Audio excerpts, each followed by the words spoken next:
Hey YouTubers! So I actually want to make this video because, man, I don't know why. So I actually want to make this video today because there's this common misconception that you have to be smart to be successful. And that's absolutely not true at all.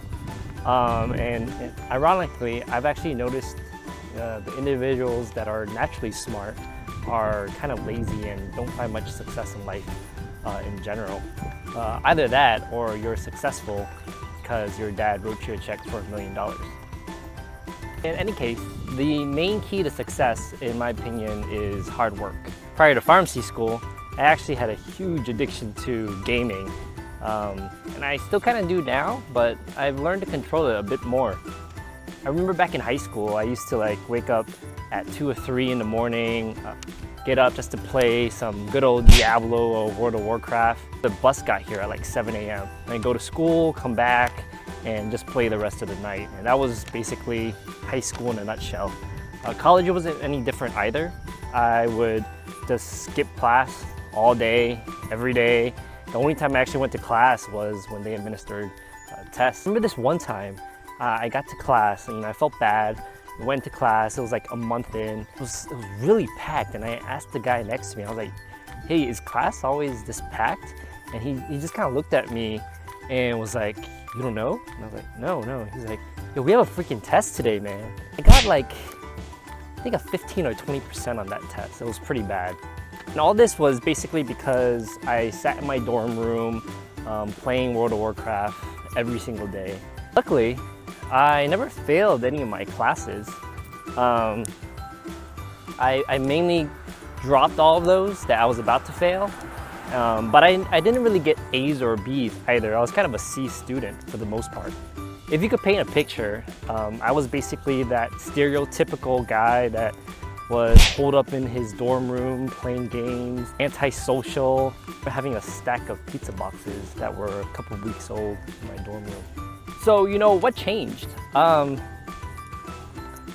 remember hearing about this PCAT, this test basically you have to take to get admitted into pharmacy school, and I had to take it as a requirement, so I figured, I'd better register. I was in my junior year of college at that time. So I registered for this test, I bought the Kaplan book, planning on studying about 2 to 3 months for it. To my luck, Call of Duty Modern Warfare 3 was the best game of the time. Came out for PS4 at that same time frame. I was spent all day playing that game. I remember this one time, my friend Tree came over to my apartment and was like, yo, shouldn't you be studying for the test? The PCAT's in a week.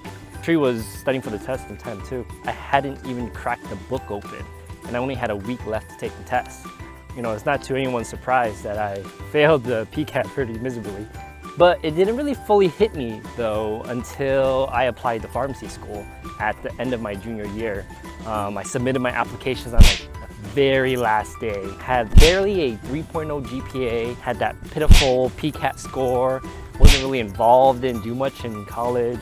So another month or two goes by after I applied, and I remember getting this tiny little letter in the mail from UF Admissions. Opened it up and I got rejected from pharmacy school, and it was in that day I kind of realized something had to change. So if you're interested in hearing more about my journey and how I got to the position I'm in today, I'll actually be making a part 2 to this, specifically on some of the quote-unquote hard work that I put in to get into pharmacy school, and ultimately leading me to getting a position at one of the top hospitals. So if you like this video, subscribe. Plan on releasing more videos. Waiting for more suggestions. If you have any, leave it in the comment box below. Shoot me an inbox or hit me up on social media. Until next time.